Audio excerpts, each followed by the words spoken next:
Hello, SGDQ 2026 Games Submission Committee. My name is TurtleRun2412, and this is my submission for Pit People Any Percent. Hello, everyone, and welcome to Pit People. This game is one of my favorite games of all time, and I'm so glad to potentially be able to bring it to the Games Done Quick stage. So let's get into talking quick about what this game is. As I set the settings with normal and no intro. This game is a top-down turn-based tactics game like Fire Emblem or XCOM, but made by the Behemoth, the same developer who did Castle Crashers and Battle Block Theater. For the purposes of GDQ, this game does have light gore, which can be turned off and turned into like flowers and sweat instead of blood and skeleton bones. I'm going to leave it on just to show what it's like, but it's very easily toggled off right here. But yeah, back to the commentary. So yeah, this game is hilarious if you know anything about the Behemoth's humor style. If you don't, just know that this game has a poop button.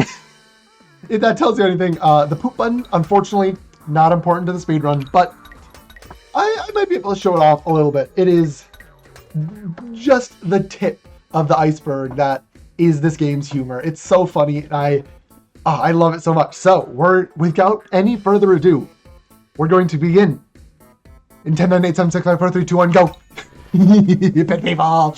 Okay, so we skipped the intro in any percent because it was way faster to do so. Unfortunately, I lose time by owning their other games. Big sad. And we get the bad RNG to start out with. That is mondo unfortunate, but we will play it where it lies. That's a good weapon. Okay. Do a little bit of squad setup because the default squad is not perfect. And get a couple of items that I will explain the use of throughout the run. And we're off to the races within 30 seconds. So yeah, the intro usually teaches you a bunch of things. It's very slow. We don't want to have to deal with it, so we're going to go fast. And so, where am I on the overworld? Okay. Oh, this is a phenomenal start. We are seconds away from this. Overworld start great. Unit start not so great. So, we have our 5 cannon units, this little block of 5 up here. And in the intro, you are supposed to recruit one more. It's a tutorial for recruitment. But we skip that because speedrun. So the game actually just gives us one for free. But since we only know these 2 unit types, it has a 50% chance to be one of them, the good one, and a 50% chance to be the other one, which is the chance we got. So we now have 2 cupcakes. Gluten, the cannon one, and what's your name, buddy? Muscles. Okay, that's a pretty funny cupcake name, considering that cupcakes are pathetic and weak and useless and bad. They're pacifists, and we want to deal damage to things. This is a game where you have to beat people up. So pacifists, boo, we don't need them. Throw him away. Okay. So, it's a little unfortunate that we got 2 of them. Actually, I'm going to move him closer to me. So use him as a prop later. I just threw him like 5 feet away. It's fine. But we do still have our 4 canon human characters, and they are all quite useful to us. Humans are the jack of all trade, master of none race in this game. So they can wield a bunch of different weapon types. I should mention cupcakes are healers. They technically have that use, but like, who cares? We don't need health where we're going. Humans, jacks of all trades, masters of nuns. They can have a bunch of different weapons. They can have a bunch of different things in their offhand.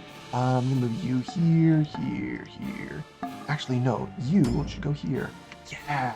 So, okay, we're gonna kind of use our cupcakes as sort of a sacrifice fly and just sort of body block the enemies. So they can't get to our humans, and our humans are free to go off and do actual objectives with their actual weapons and fighting ability. Cool!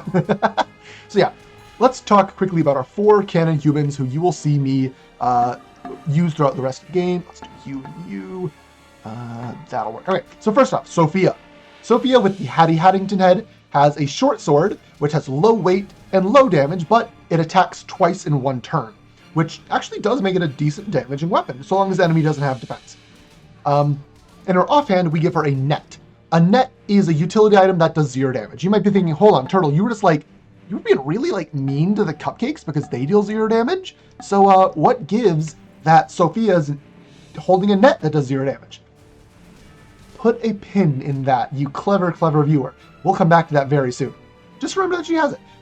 Since the net and the light sword are also both lightweight, she has 4 movement, whereas humans by default have 3. So since she has such light weight, she gets +1 movement, which is really helpful. We like our units to be zippy zooping super fast. You here, you. Cupcakes, continue to just be cuppies. And be a good distraction back here. Okay, so next up, Yosef. Yosef has these throwing axes, which don't deal a ton of damage, but he's equipped with them by default.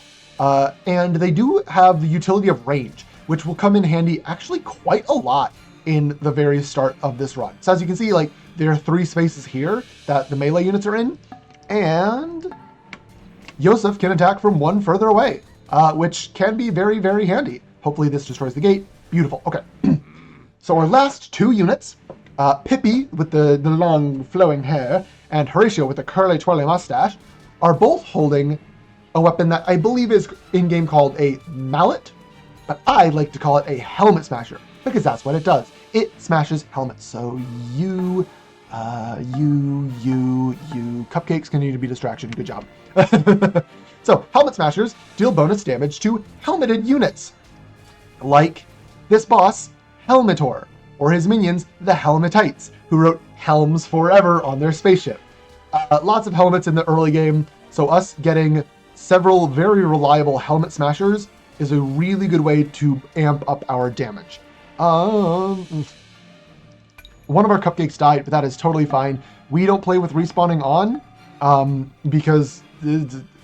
we don't play with permadeath on, sorry, I should say, because that would be very dangerous, because there are a couple of units that we very much need to stay alive, and so if they start dying, I am in trouble. But if they die, it's okay. We just get them back next chapter. It is a-okay. So, for right now, we are just focusing down Helmetor. I'll talk a little bit about how I'm focusing him down later. I do, unfortunately, need Sophia to survive, so I might have to go play defensive here with her, but... Oh, our cupcakes are dead, so she's almost certainly going to be in kind of mondo trouble. Okay, it's okay. We hit enough damage on him that we're going to get to the second phase of Chapter 1. Sophia's still alive. We had a slight breather here. So, slight breather. Let's also quick talk about, what do I want to talk about here? There's so much to talk about. I could talk about this game for literal hours. Let's first just see how many enemies spawn in. Because that is a very key important factor. And also we can talk about, actually that's probably, yeah, how many enemies? 2 or 2 plus Helmetor. Perfect. That's exactly what we want. This is great. So, recruitment, or as I like to call it because it's funnier to call it this, kidnapping. Hooray! If there's only 1 unit left on the map, enemy unit, I should say, if there's only 1 enemy left on the map, you can pick them up with a net like Sophia's. There's that pin that I told you to put in just a moment ago. If you have a net, you throw it at that unit, and if they're the last unit, you recruit them or kidnap them. They join your party forever, which is extremely good for example, the first boss of the game. We just get the first boss for free. Yeah, it's quite good to recruit Helmetor. So we, instead of targeting him like the game wants us to do, what we're going to do instead is target his minions, absolutely destroy them as quickly as we can because they're somewhat weak and he's very tanky. And then we'll just recruit him. We don't have to fight him. We don't have to deal any damage to him if we don't want to. And then he joins our party forever. And Helmetor is a type of unit known as a Cyclops.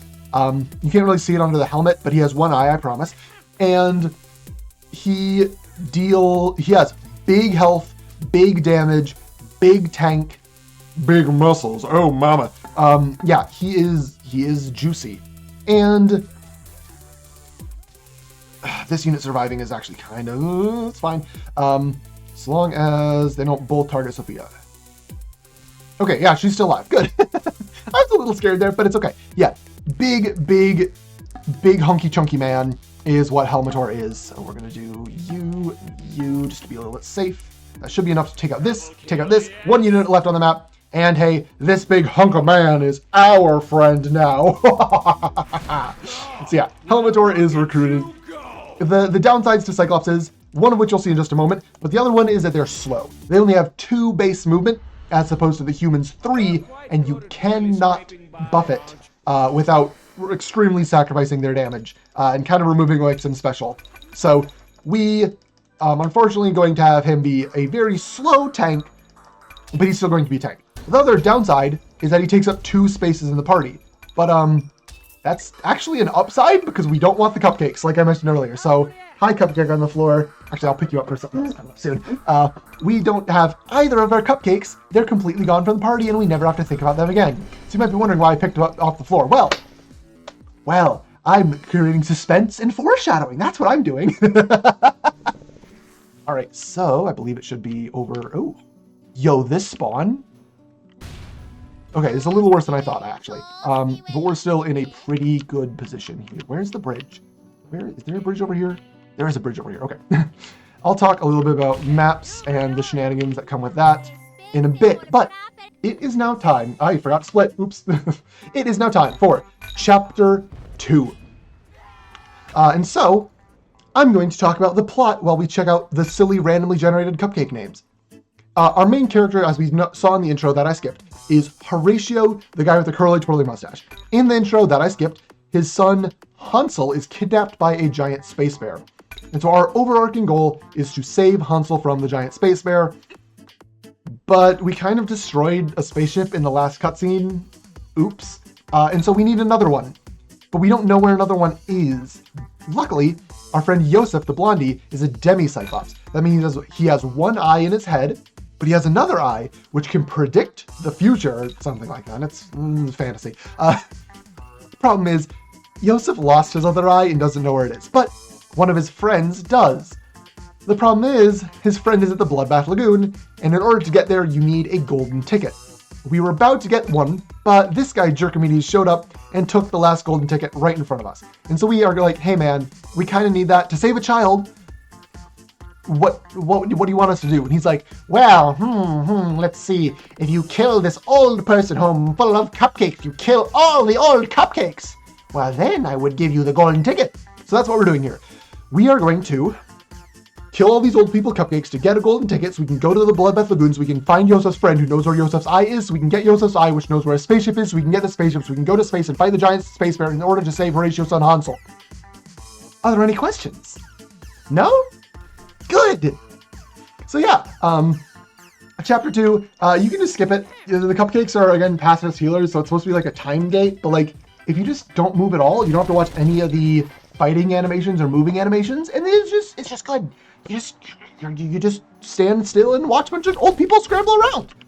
It's very, very good, very fast. So, with that very fast thing done and dusted, we can head back to our home base and already begin Chapter 3. This is going to be a little bit of a fake gold split, actually, so I'm going to delay splitting, because I forgot to.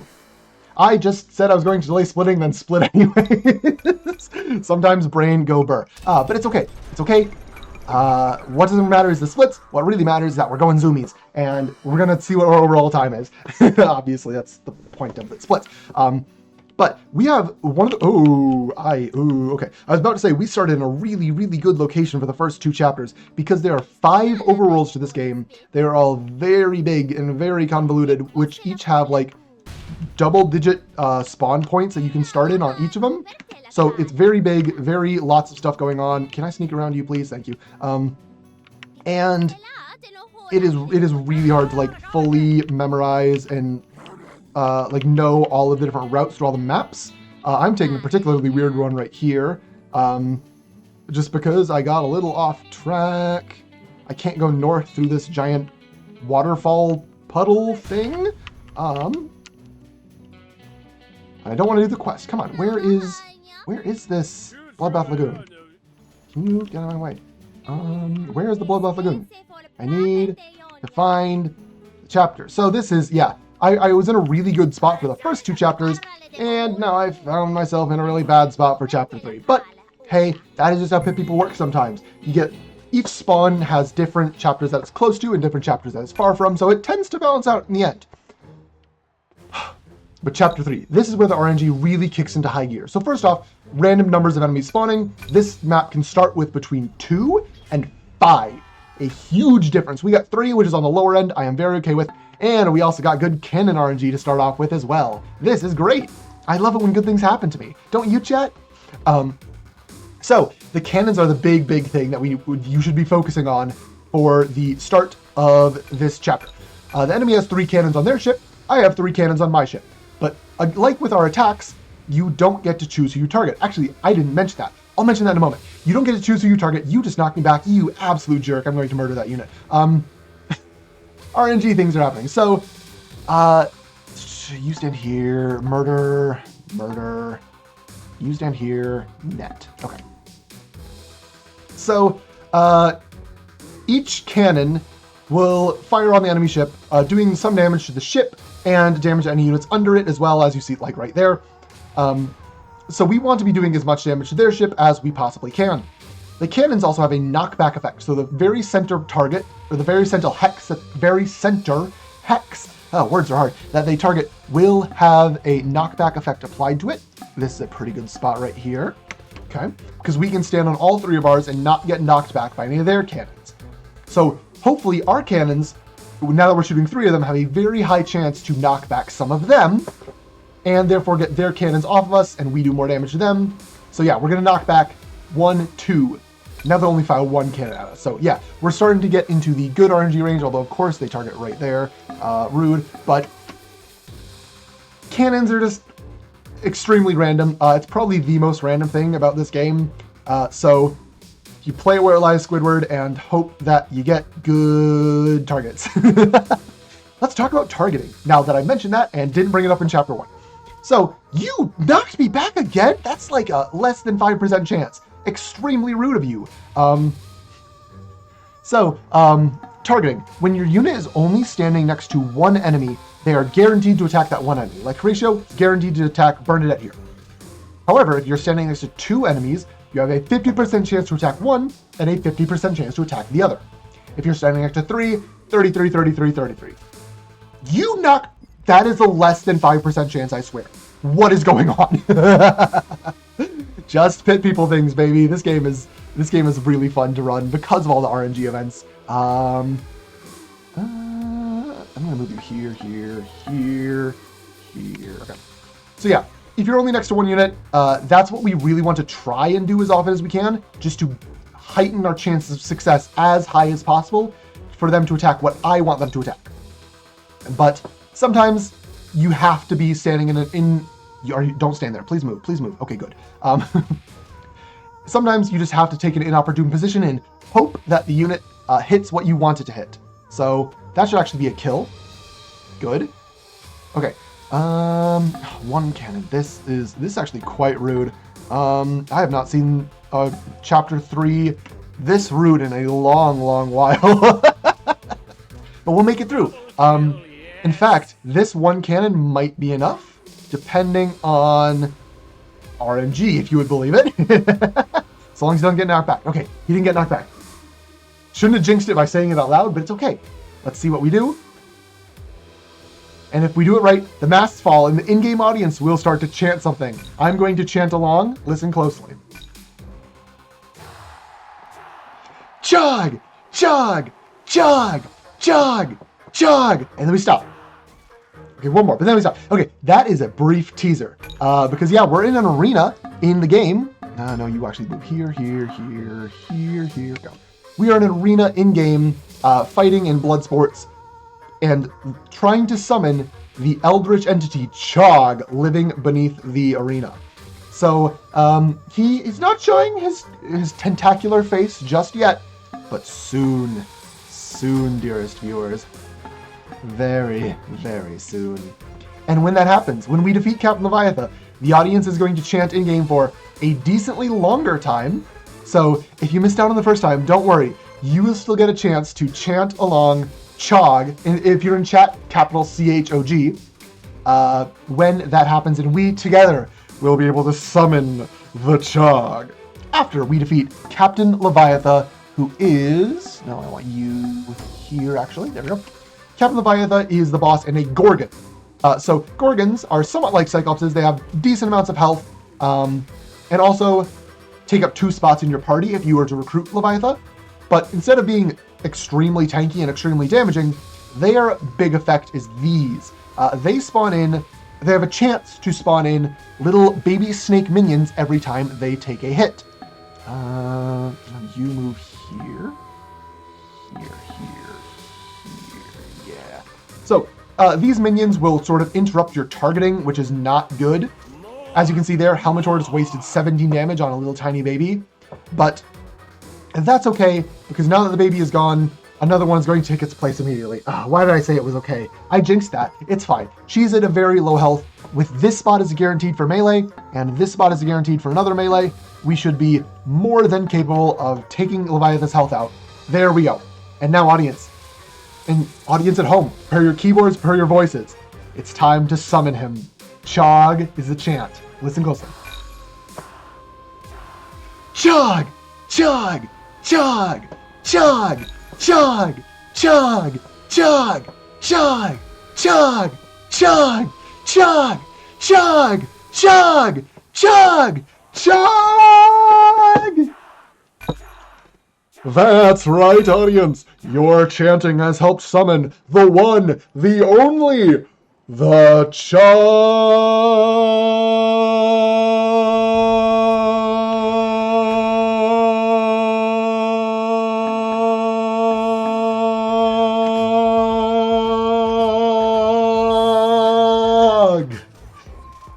I love this game. So, CHOG is not Yosef's friend, unfortunately. This guy, Uvulor, he's Yosef's friend. He's a little parasite with a bazooka mortar thing. Don't worry about it. He knows where Yosef's eye is. Unfortunately, he's being very uncooperative right now. And so we need to use the power of brute force in order to get him to help us save the life of a child. That's the goal. Why? Just help us, buddy, please. So what that means is that we need to fight through CHOG's 4 tentacles, and our 4 humans, if they all attack the tentacle, have like a 98% chance to take it out in 1 turn. So that's the goal of my humans. My humans are going to move forward as a squad and hopefully take out all 4 tentacles in like 5 or 6 turns. There's 1 turn right here where we have to do some movement. That's also max enemy spawn. There can be 2 or 3 in that wave. But Helmetor. Helmetor has a very, very special job to do because he's slow, right? He has 2 movement. He's going to stick in the back, unfortunately, way longer than I would like him to. That's rude. And that's because of these little rude idiots right here. They are jerks. They are very, very stinky meanies. Octoclopses. Maybe the worst unit to fight in the speedrun. Not maybe. Yes, the worst unit to fight in the speedrun. They don't deal a bunch of damage. And they're really low health. But they have multiple status effects. You rats. You absolute ugly little idiot men. Oh, can you tell I'm mad? I don't like octoclopses. They're so rude. So, 2 status effects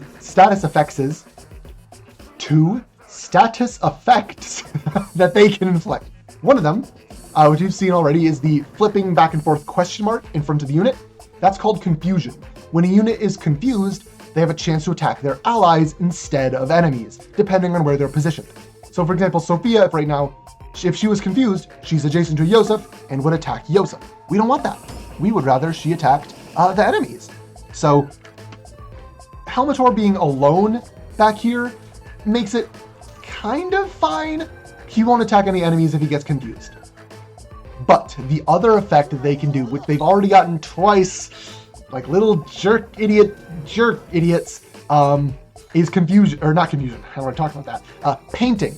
When a unit is painted, you stand here. There we go. When a unit is painted, the little blue hexagon under it turns red, which basically makes that ally into an enemy for 1 turn. That means they don't get to attack. They lose all their DPS. If they have any utility, they don't get to use their utility. All that is gone. They don't get to move. It is slow, bad, stinky, no good. So Helmetor luckily one-shots them because he is very swole. He is roughly the size of a barge. So we use him to take care of all those octoclopses.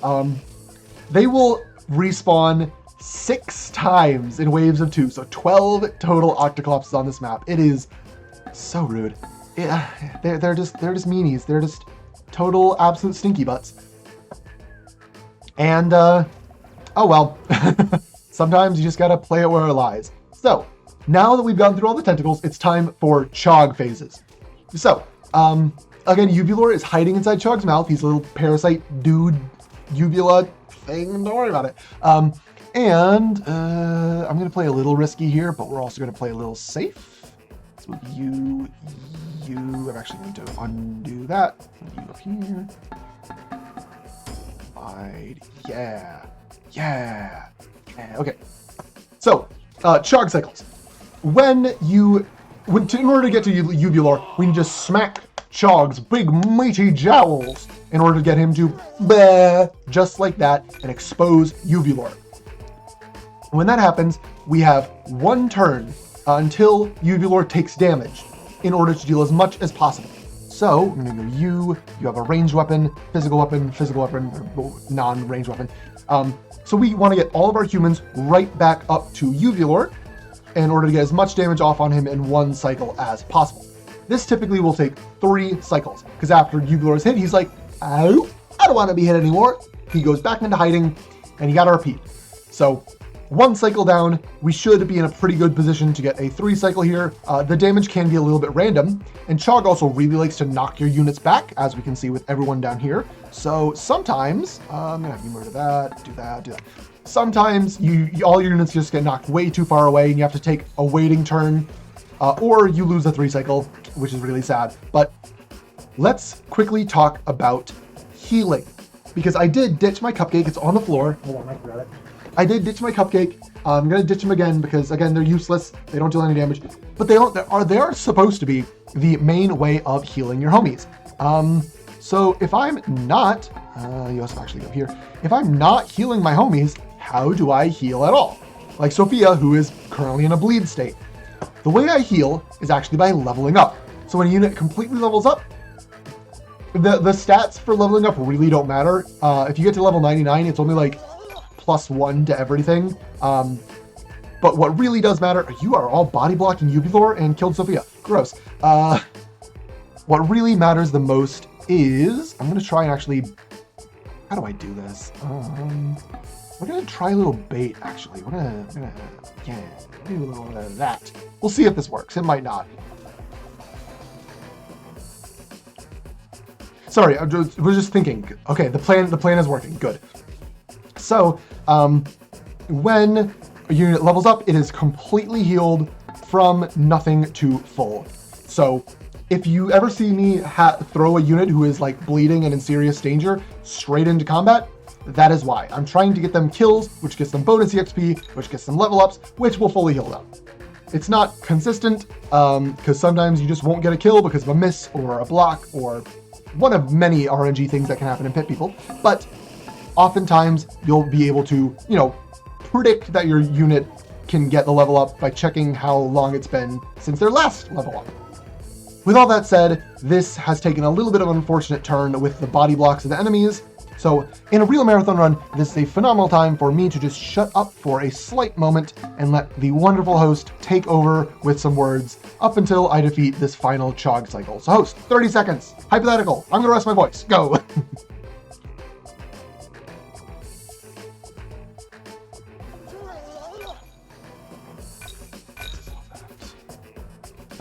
More body blocks. That's so rude. Okay.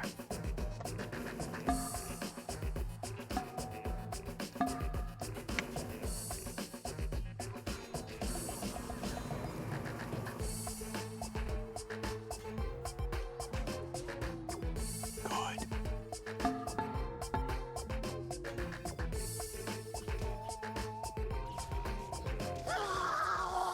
All right, that beautiful noise. That is the sound of Uvulor being defeated. What a beautiful, majestic noise, and that means that we are done with Chapter 3. Whew. That got a little touch and go there. Honestly, that was a little touch and go there all the way around for the most part. But again, it all works out. I will say my gold split on my PB for Chapter 3 is probably the best. Well, okay, it's my gold split. It's the best Chapter 3 I've ever had. But it is my best Chapter 3 by like a solid minute. It was so good. I have I got like the best luck ever, and it was on a PB run. So yeah, that makes my current split look a little weak in comparison, but no, that was still a decent enough. Let's go under. Yeah, I know what this map is. Let's go. That was still a decent enough chapter 3 for all the absurd shenanigans that kind of immediately got off to ourselves. So yeah, no, it looks like I'm losing 5 minutes, but I'm fully prepared for that. The estimate of 117 has that all baked in. So we now have Uvulor. We have obtained him through methods. And he's part of our party. He's a friend now. He's a homie. And he has told us that Yosef's other eye is at Mount Olympus. So Mount Olympus is always in the top left of the map. Unfortunately, we're kind of far away from that. So I hope we're going to get moved after this chapter. Every 3 to 5 chapters, randomly, the giant space bear, will pick up the city and push it somewhere else. So that could be on any one of the 5 maps. It could be on any one of the many spawn locations on any of those 5 maps. So I'm really hoping, for the sake of not having to do as much overworld movement, that we get moved after this chapter. Because, hey, look, the rainbow bridge that we can cross to get to Mount Olympus. It's so rainbow. It's so beautiful. It's gone. Oh, hi, Jerkomedes. Remember this guy? I remember this guy. He was the guy in chapter 2 who was like, you need to murder an old people home full of cupcakes.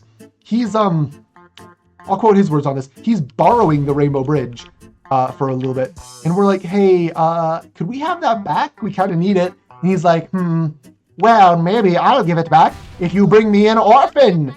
And luckily, Randall's Discount Orphanisms is a little trek down the road right on over here. Randall's Discount Orphanisms for all your orphan needs. Don't look at the roof of the building. There's not a joke up there that can only be seen once this chapter loads and not any time else because the camera won't scroll high enough, so don't look at it while it's here. Hey look, 50% off. Look at that instead. That's basically 2 orphans for the price of 1. How dandy. So yeah, Randall's is great. All my orphan needs, because I do need an orphan. And in fact, we got the best RNG here. Normally, the minimum enemy spawn is 4. So you might be wondering why 5 is the best RNG, and ooh, you'll see soon. But in order to recruit an orphan, or kidnap sounds bad when we're talking about orphans, but it's funny in the other context, I promise. In order to recruit an orphan, you do need to kill all the other orphans, but it's okay. It's okay. These are evil orphans. As they prove by, first off, attacking you. Only evil people would attack people. You go into the water here, up here. Okay. So, the evil orphans are evil. One of their lines of dialogue that I'm going to skip is, I chose the orphan life, which, yes, means exactly what you think it does. This game is great.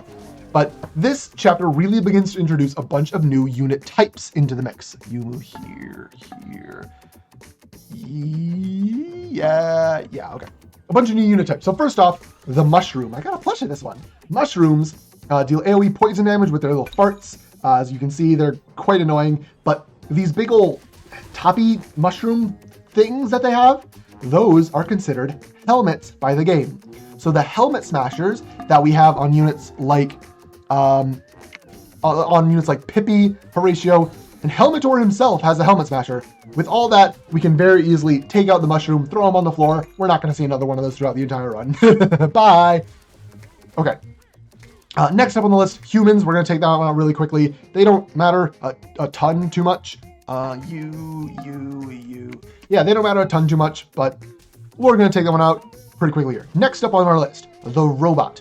Robots deal electricity damage, which we'll talk about later, but they have a couple of stun abilities that they can use, which is annoying, and I don't want them to do it. So I'm going to try and get them to not do it. You stand here, you go here. So yeah, this is me. That positioning is actually me trying to avoid one of the robot's abilities. I miscalculated slightly and he's still alive, but next turn we'll deal with the robot. Then the troll. So trolls are sort of a similar type of unit to Cyclopses, and then they take up 2 spaces in your party. You go here. Kill the robot, please. They take up 2 spaces in your party. They have quite a bit of health, decent damage, but their main gimmick is that they heal. So you can see right there, 2 HP. They heal. Oh, dead Pippi, that's unfortunate. But they heal just a little bit every turn. So we really want to focus him down. That's why I waited for the last. So now that there are basically no other units left, everyone can just wallop on this troll as hard as possible. And then that leaves us with this unit. Haircut Mackenzie. That is a very funny name. You run here. This is a pixie. And pixies are the best unit type in the game. They are so absurdly good. Can we kill the Cyclops? Okay, no, this is probably going to kill Yosef, actually. Ooh, we're now down 2 units. We're getting into the shenanigans zone. Sometimes people just like, yeah, you're in the shenanigans zone, lol them out. But as long as we can kill this troll. There we go, there's the troll. Troll is down, and now the last unit alive is the pixie. And pixies are extremely good, especially in the speedrun context. So, pixies deal AoE damage, that is fire damage. It's a very strong attack. It does double damage at base. Thank you for the knockback, you rude orphan. Actually, no, sorry, he's the good orphan. I forgot. Cornelius Happy Days, the plucky, young, lovable orphan, is joining the crew because, again, 50% off, 2 orphans for the price of 1. We get to keep our pixie Haircut Mackenzie forever. And, yeah, sorry, AoE fire damage, that is very strong at base, already double digits, and can easily hit 20 if you consider the AoE effect of it. It also has a flying effect, which means it can avoid like traps on the ground, like the fire that it spawns, and it has high evasion. So it often will just dodge enemy attacks outright, which is really good.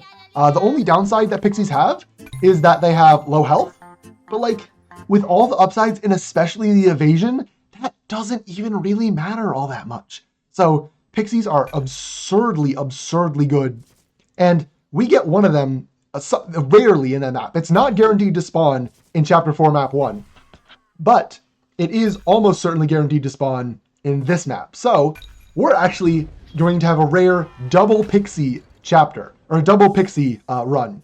You can run with 1 pixie is the normal strat that happens in probably 90% of runs, and probably about 7% of runs like this, you get double pixie.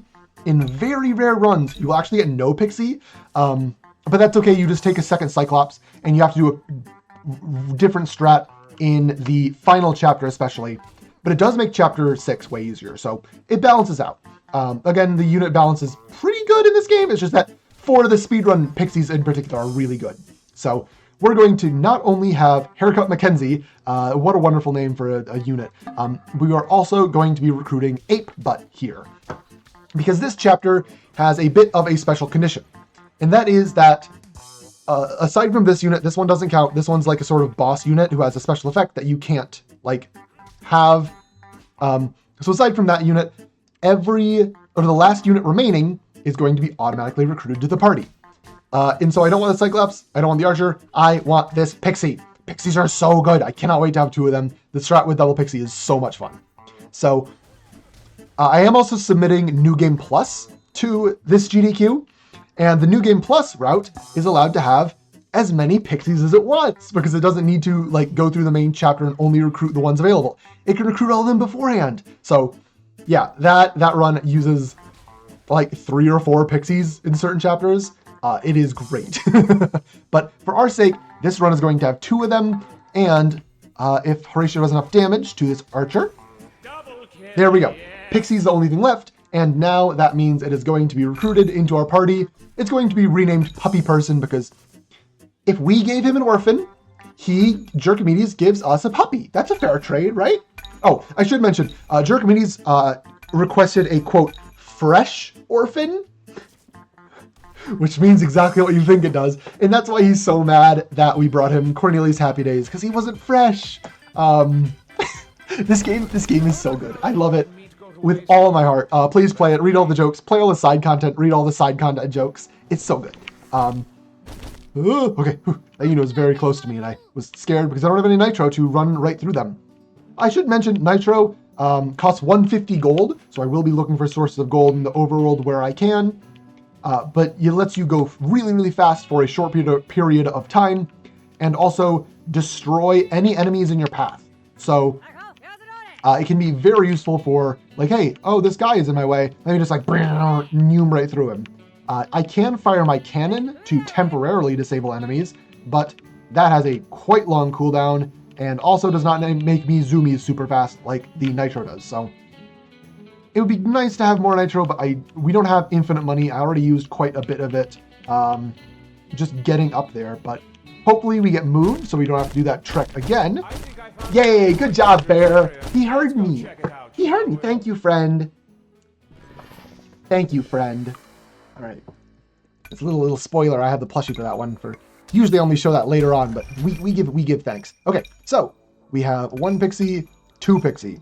So now our team is absurdly goated. Let's give you this face. Let's give you, you need a face. You need a crown. That's what you need. And then you get medium shield pizza. Sure. Okay.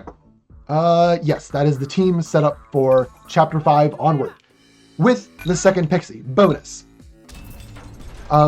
Nitro, nitro, nitro, nitro, nitro, nitro, nitro, nitro. Okay. Now, Chapter 5. So, chapters 4 and 5 are always up in the top left. So hopefully we spawned. I think we spawned pretty far to the left. I just need to go upwards. Yeah, this spawn works. I'm gonna get rid of you. Grab some money. Okay, yeah, no, this is a pretty good spot for Chapter 5. The Rainbow Bridge, Jerkmini says, put it back, and we can finally get to Mount Olympus, where we are going to be showing off the power of our pixie. I've been hyping them up. I'm sure you all are ready to see it, and therefore we're going to be playing as only Yosef. So, Chapter 5. Of the 7 chapters in the main story, most of them have 2 maps that you need to complete. The exceptions to this are Chapter 2, where we saw all the cupcakes scramble around, and Chapter 5, which has not 1, not 2, not 3, but 4 maps I need to clear. And the reason that there are so many is because the first 3 of those 4 maps are stealth maps, where you are only playing as Yosef, trying to avoid enemies, not attack them, and there is no major RNG. And you might be thinking, hold on, Turtle, that kind of sounds good, actually. Like, most times when there's no RNG, speedrunners are happy, and they can, like, you know, have plans and execute them, and then, like, go fast. And, well, like, yeah, I am executing a plan. It's the same plan that I've executed, like, hundreds of times before. What I think really makes Pit People special as a speedrun is the variety.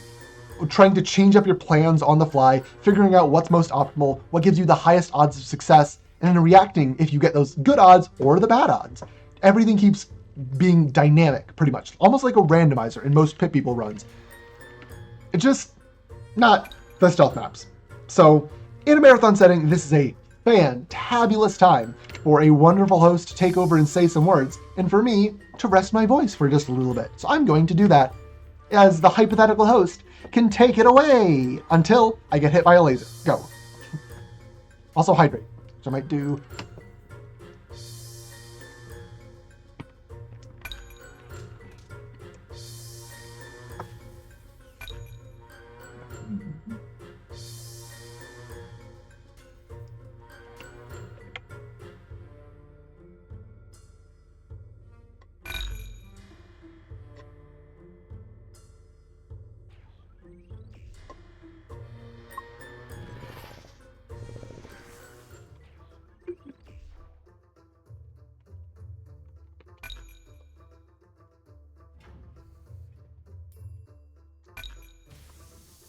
You got that good hydration.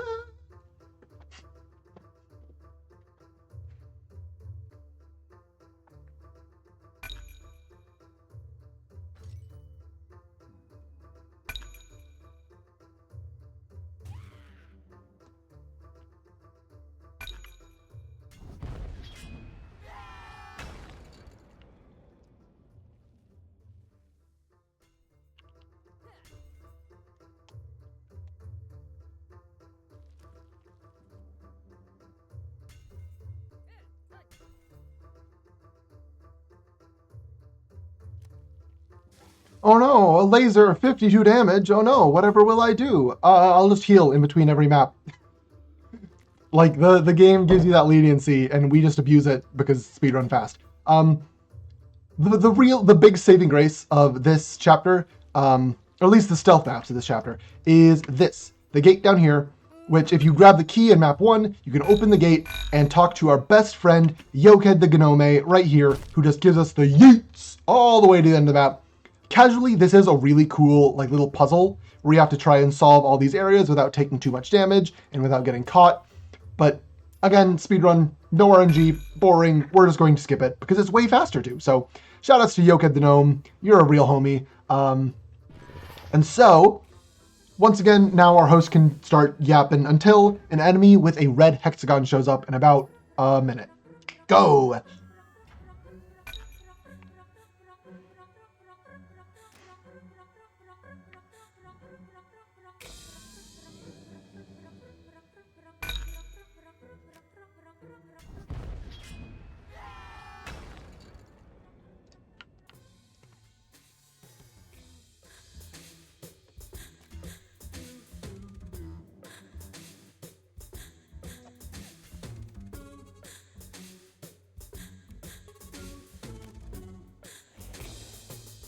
Look at that! An enemy with a red hexagon! This is Hall Minotaur. He is the only major source of RNG in this stealth section. He is a Cyclops, which means he has a small chance to knock Yosef back. It's like 8%, I want to say.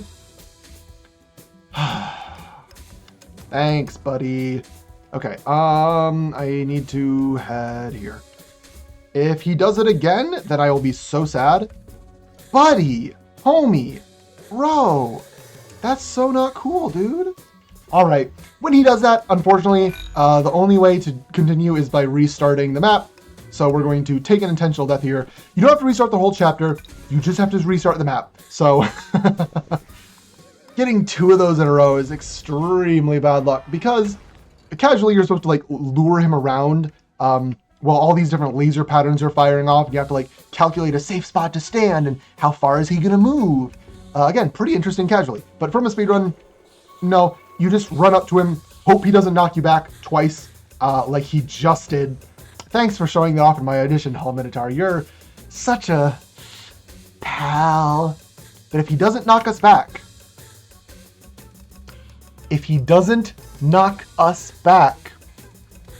there we go. See?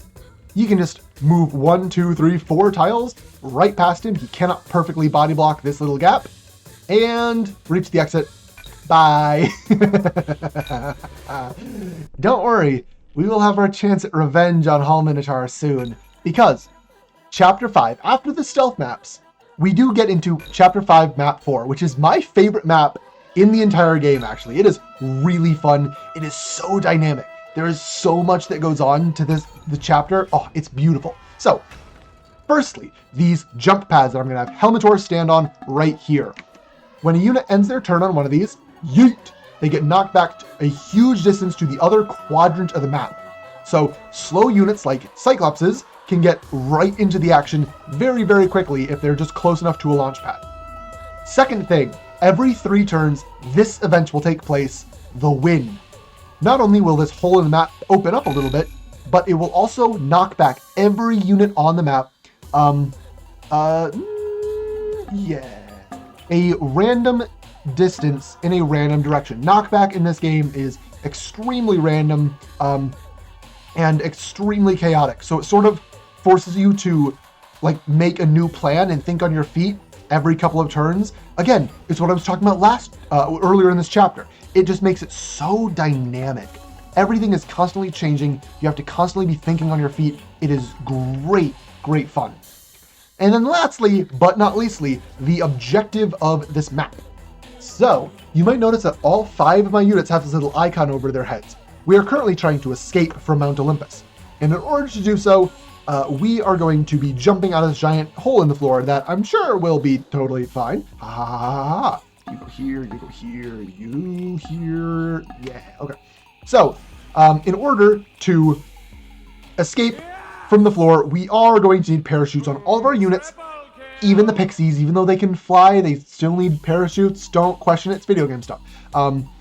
Luckily, OSHA does mandate that all employees working in an open-air pit area like this must at all times be wearing a parachute, and that all employees who are killed while wearing a parachute must drop their parachutes that the person who killed them can pick it up. So, we're just going to be murdering 5 enemies, stealing 5 parachutes by walking over them, and then we will be good to go. So, another dynamic thing about this map is what enemies do you want to kill? Luckily, exactly 5 spawned in, so that really wasn't a choice to start the map, but these reinforcements spawn in, including Hall Minotaurs. If you need to beat him up, oh, he is very beatable up, I tell ya. And do you actually move you there? Yeah, okay. So he is very beatable up. We're not going to be doing that this time because I think I should be able to take out one more turn, 1 more health on this homie, and then we'll grab our last parachute and get moseying on out of here, partner. I don't know why I suddenly turned into a Texan. Sometimes the inner Texan just speaks for us all or something. I don't know. Actually, I'm going to try and bait them a little bit this way, somewhat intentionally. So that should be enough to get a kill. Boop, there we go. And now the parachute's on the ground. They aren't going to step on top of the parachute, which they can do, which will body block it. And they just got to kill them off of it. Oh, are we going to get winded? Okay, hold on. Land near the parachute, please. Yeah, that's within 3 tiles. We're so near the parachute. Let's go. Grab the parachute. And then everyone else is going to prepare to jump out of this big floor hole. However, one last wrinkle, because it wouldn't be Pit People without a slight wrinkle in your plans. The giant floating baby head Marshall floats on up and says, "Hey, what's going on, guys? Oh, intruders! Let me block this hole with my giant baby head." So we need to dislodge Marshall, shall we say, in order to get our way out. We're gonna place you here and you here. Okay. So unfortunately, Helmetor isn't close enough to hit, but my pixie turned the wrong way. That was a 50-50. So we are going. You usually want to run 1 round Marshall, but because of like a series of unfortunate events, that's a book or something. It just won to be this time, but this should be more than enough. There we go. Marshall's crying because he's a giant baby. They cry all the time. Don't worry about it. And he is out of our way. We're going to be going back into the home base in order to continue on with our saga, because we got Yosef's other eye. Hooray! Yosef's other eye, again, tells us where a spaceship is. The only spaceship that we have access to is with Jerkomedes, of all people. Go figure. He has had a spaceship this whole time. So, we just need to ask him nicely, right? Surely, like, he gave us the golden ticket. He put the Rainbow Bridge back. Like, surely he'll give us a spaceship. Like, we're saving a child. That's the plot. Like, come on, you can't just, like, not save a child, Jerkomedes. I mean, he's a jerk, but, like, he's not that much of a jerk, right? Currently, Jerkomedes is having a spa day here at Sunny Butts Day Spa. And in this intro cutscene, he explicitly, like, takes over the staff of the spa, making them his minions, poof, just like that, and then says, "Don't let anybody disturb me, not even that handsome fella Horatio." Problem is, we kind of need to disturb him, in order to save a child. So, like, it's fine. It's fine. We're just gonna disturb him. I'm sure it'll be fine. So after Chapter 5, which was a bunch of stealth maps, what do you think the developers put in for Chapter 6? If you guessed a stealth map, you would be partially correct. So if you want, you can turn this map into a normal attack and kill all the enemies map. By just walking near any of these vases, the vase will get knocked down, crash on the floor, and all of the jerk minions over here will go like, "What was that? Maybe we should investigate." And then they come and you have to beat them up. But we don't want to do that. That's slow. So we are going to be taking this as a stealth chapter in order to get up here without being noticed. Jerkomedes finally sees and he's like, "Hey, I told you to guard me. You have failed. Kablooey!" I was way too early on that. Kablooey! They're gone now, so we don't have to fight them. But we do have to fight Jerkomedes. I was hoping he would. I'm a little ahead of schedule. I'm a speedrunner, so I was hoping that would like show him as the enemy right as I said that. But here he is. He's an enemy now, and we have to fight him.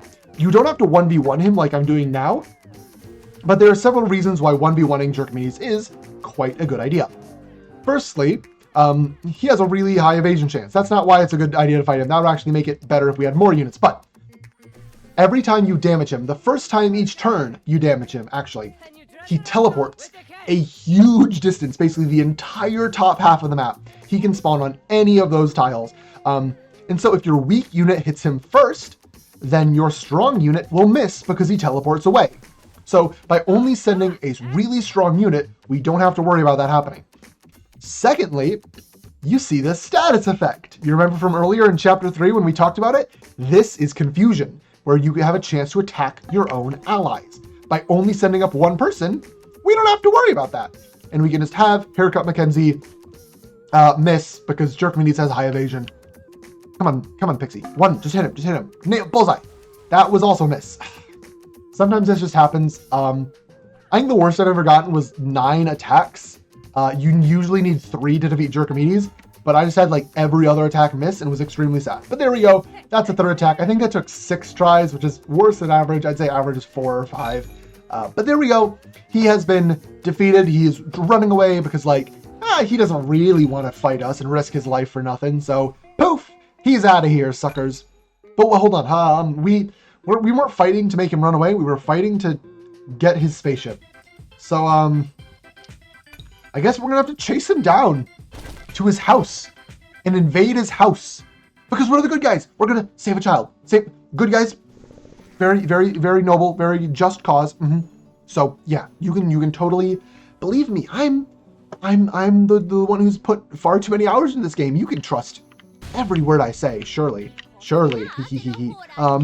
But yes, we are going to chase Jerkmedes back to his home, the Jerk Dome. I don't want to do that quest. Oh, I almost touched it. That would have been sad and silly and bad. So do a little bit of a spooky graveyard here. Gonna grab some money, because money means nitro, and nitro means zoomies. So we like the money and we like the zoomies. So, Chapter 6, Map 2. This is the scariest map in the entire speedrun, especially when you have any percent double pixies, which is what we have right now. So, I am double scared because of the double pixies. We'll really, really hope for a low spawn. He spawns in with between 4 and 7 units here. What do we get? 4! Yes! Yes! Good, Jerkmedes. Bless you, Jerkmedes. Bless your soul. Okay. Oh, that's a huge, huge, huge, huge, huge sigh of relief. Deep breath. So, the reason that we're so scared is because of these robots. Like I mentioned earlier, they deal electricity damage. And there's a whole, like, type chart, element chart in this game. So, robots, as an example... No, pixies, as an example. That's the example I should use. Pixies deal fire damage. And fire deals bonus damage to fur. Units like the trolls that we saw earlier, which are covered in fur. They take lots of damage from pixies. We're going to do a little weird strat here. Sort of split the party. Somewhat intentionally. So, okay, got a bit unlucky. But yeah, electricity, as the other example, deals bonus damage to pixies. Nearly double damage. So as you can see, my pixies are sort of melting very, very quickly to all of this fire. It is a highly, or not fire, all this electricity is highly less than ideal. If you get a 7 robot spawn with double pixie strat, I mean, it's very possible to win, but you need to turtle. You need to play extremely cautiously. Otherwise, they will absolutely delete you. So I am very glad that we got the minimum enemy spawn, because the way that this map works is that there are a couple waves, where in each wave, a random number of enemies spawn, I should say, as well as Jerkmedes himself, and you either need to defeat half of the enemies rounded down, or half of Jerkmedes' health. So 4 enemies means I only need to kill 2 of them, or half of Jerkmedes' health. I got both, which might trigger a glitch to instantly end the next phase, but at the end of each phase you have to destroy 4 machines, and once that's done, he comes back to fight, and all the enemies of the previous wave completely disappear. It looked like they transformed into humans, but no, they're completely gone. These are new humans, and it looks like we got a max spawn of 7, which is a bit unfortunate. Hopefully we will trigger that glitch I mentioned earlier. So let's have you stand here, you stand here, you stand here. You just hit someone really hard. Because if that glitch happens, that would be very nice, and we could just kind of skip this entire phase, please and thank you. No, okay, not gonna happen. Unfortunate. I am looking at this pixie being extremely low. Please miss, please dodge. Nope. Okay, that's our main hero unit pixie dead. Very unfortunate thing to have happened, actually, but sometimes you just got to play it where it lies, Squidward, and move on and just make it work. So, you very much would like to have your pixies survive, but robots can just happen sometimes, and if you don't get the level up you need, yeah, your pixie dies, but we'll still make it work. Helmetor can solo this map. You do need to get some lucky level ups, and you need to play pretty extremely turtley to do it. But Helmetor can very much just solo this map. So we either need to kill one more human or Jerkimedes, or again, not kill him, but get him to have health. We've had a little bit of targeting priority issues with Jerkimedes. I was trying to get him down a lot lower, but this is okay. We should almost certainly, yep, be able to blow up that human, and now it's time for the machine. So this is still very tense, so I'm going to slightly lock in here and try and position my units in a way that gets the pixie level up while I'm destroying these machines. While that's happening, this is a fantastic time for a hypothetical marathon host to hypothetically say some hypothetical host things while I rest my voice. So I'm going to do that and lock in a little bit. I will talk once this wave is over. Stunned. Okay, we're probably losing that pixie.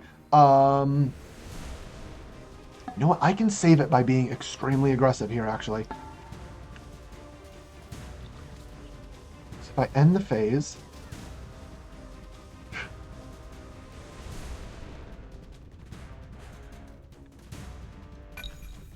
Yeah, okay. So we end the phase. This will despawn all the humans and spawn in a group of enemies. And these enemies are immediately going to take their turn. I forgot that is how the turn order works. Oops. So our other pixie's dead, and now we are in trouble. Good damage on him accidentally. But so this is what we like to call in the business a problem. We might be seeing... do you really have to... Homie, please.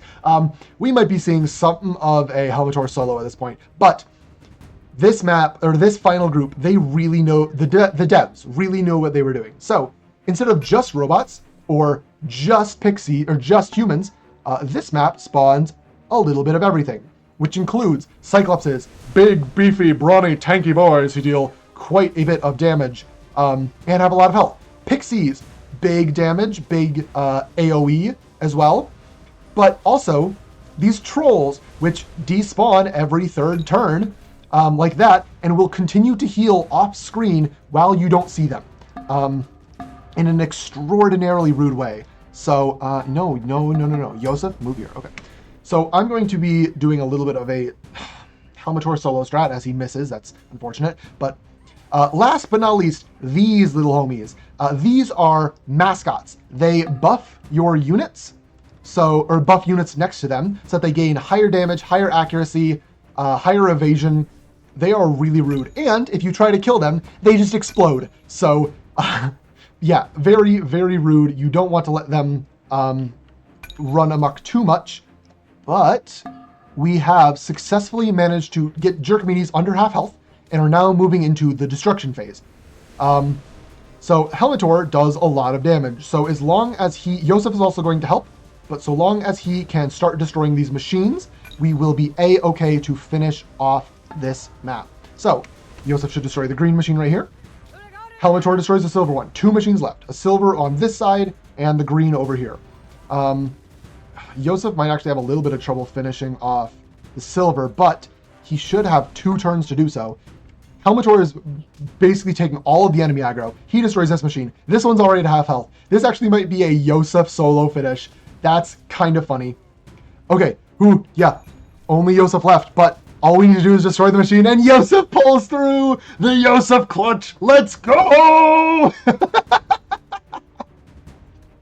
I probably should have played it a little more safe, and gotten Helmator some level ups to help him heal. But with Yosef still on the board, I thought that was possible, and it turns out it was. Let's go! So, we knock off Jerkmedes' hat, and it turns out, with the hat on, he was an evil jerk wizard. Now that his hat is off, he is an evil non-jerk wizard. So he's not a jerk anymore, and he's like, yeah, sure, you could use my spaceship. Sure, why not? I'm evil, but I'm not a jerk. And so it turns out that his house that we were in the middle of destroying turns out to be the spaceship. Luckily, it has a self-repair function. It has a self-repair function, so, like, we're so good. We're so back, besties. We're going to be just A-okay.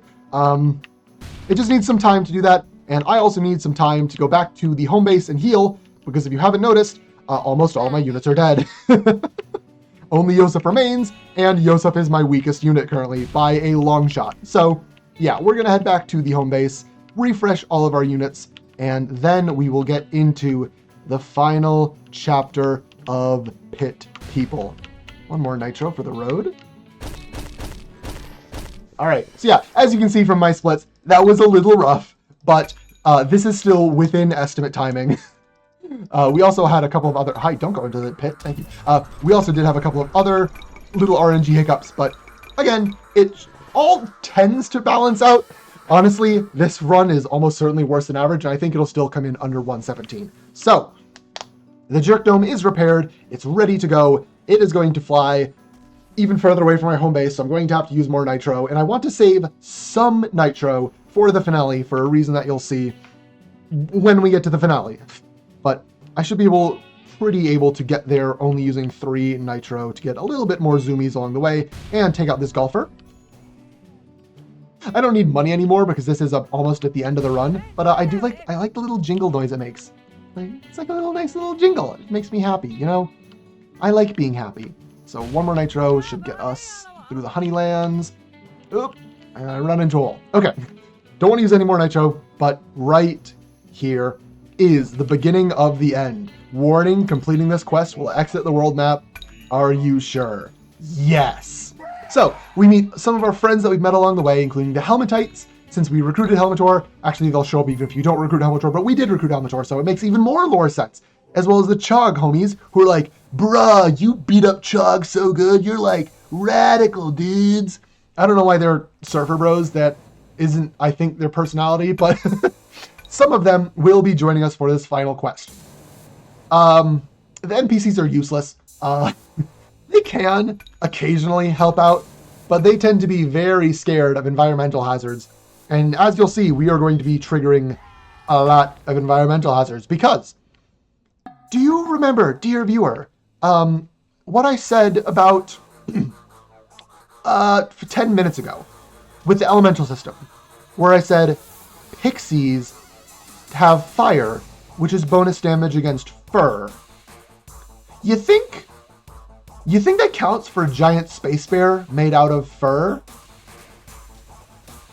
Yes, the answer is yes. The answer is a very, very hearty yes. Pixies absolutely eat through this boss, or not the boss, the arena itself. There's so much fur over here, and pixies can almost always one-shot a fur if they get a clean target off on it. So, by having 2 pixies, we are so set up right now to zip on through so long as we don't get body blocked. We cannot move through fur, but the enemy AI can for some reason. It's just cheating. Like, homies, not cool. But it's okay. It's okay. We'll still absolutely blitz on through because I have a couple strategies to hopefully prevent some of the worst of that body blocking. Yosef, no. So, the pixies doing all these explosions does set fire to the ground a lot, which, as you can see with Yosef right here, walking through the fire does mean that I take damage. And the AI, my allies, are really, really hesitant to ever walk through fire. So it sort of creates these entire zones that the AI won't even enter, and therefore they won't help in those zones, which is unfortunate, but it's okay. We'll make it work. Our pixies can fly over the fire, so they don't take any damage from their own fire, which is really nice. 2, 3, 4, I declare a thumb war. So yeah, we are going to start getting a little body blocked by the mini boss that appears. This is Ursa Minor. Despite that looking like a fur unit, it's not actually a fur unit. And it's a mascot. So if I destroy it, like I mentioned earlier, it'll explode violently. We don't want that to happen, but luckily we can just ignore it. Our goal is the star up here, which is protected not by enemy units, but by this barrier of fur. You can see why pixies are so good, right? AoE damage that is super effective against the final blockade of the game. Like, again, like I said, I'm submitting New Game Plus as well. And New Game Plus just straight up takes 5 pixies here. The max you can take. So yeah, pixies are very good, and getting 2 of them is going to make this chapter go so much faster. We might be able to save time over the world record splits above, but even if we don't, we're still gonna be so good. This run is cooking.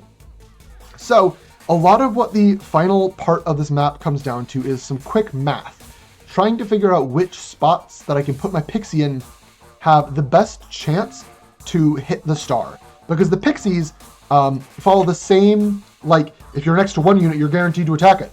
The thing is, the pixies have 2 range, so they have twice the number of hexes that they can hit. It is a lot harder to calculate their accurate ranges, especially when you're trying to do a speedrun and there's so much fur up here.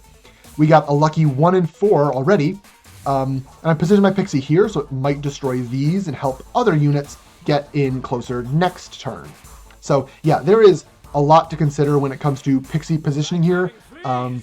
Trust me, please, play this game for yourself. And like, again, the strategy here is actually really deep, despite how chaotic and unga bunga everything gets. Horatio's almost dead, actually. That's less than ideal, but it's okay. The star is already at half health. Oh, I just exploded that on Horatio. Horatio's so dead. Oops, but it's okay. We, again, have 2 pixies. Horatio is not the unit we really care about. It is these 2, and they are both already within range of getting the star. And the star is already at half health. So, host, this may be your very last chance for you to speak words while I rest my voice just a little bit more. Double kill, yes. You better stop that. Oh, it's a sliver. It's a sliver. Oh, I can't believe it.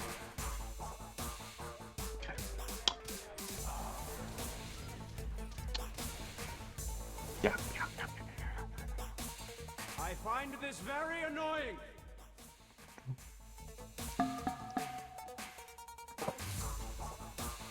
And You better stop that. there we go.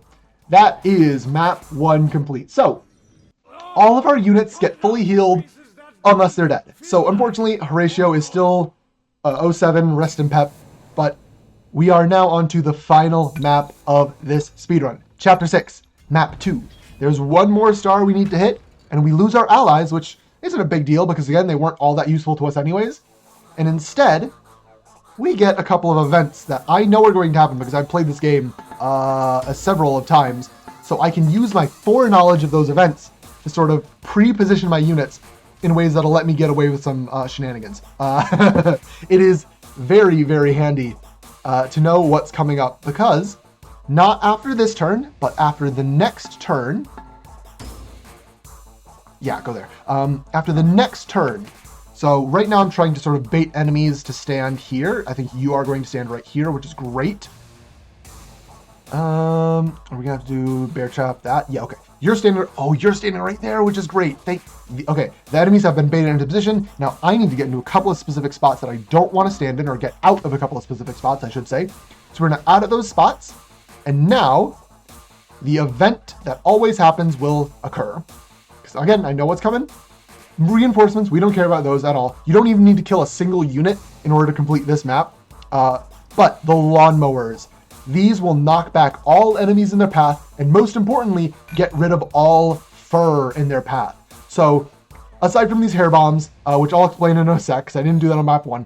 Aside from these hair bombs, we now have a completely open path to the front. That's way too risky, sorry. So yeah, the hair bombs are being a little unfortunate. Every time a fur is destroyed by you, you have a chance to spawn these bombs, which will detonate in 1 turn and deal like 50 damage to every single tile around them. They are so deadly. So you never want to stand in any of those. I know I called the AI cowards for avoiding environmental hazards, but those are legitimately like run ending. If your units get stuck in bombs, they will just instantly die with no chance of leveling up. So yeah, we're going to slightly avoid them, take one more turn of delay before we spawn in the final boss of Pit People, who you don't need to kill, but let's talk about it real quick, because this is Ursa Major, who is a troll mom. Troll moms are sort of like raid bosses in a way.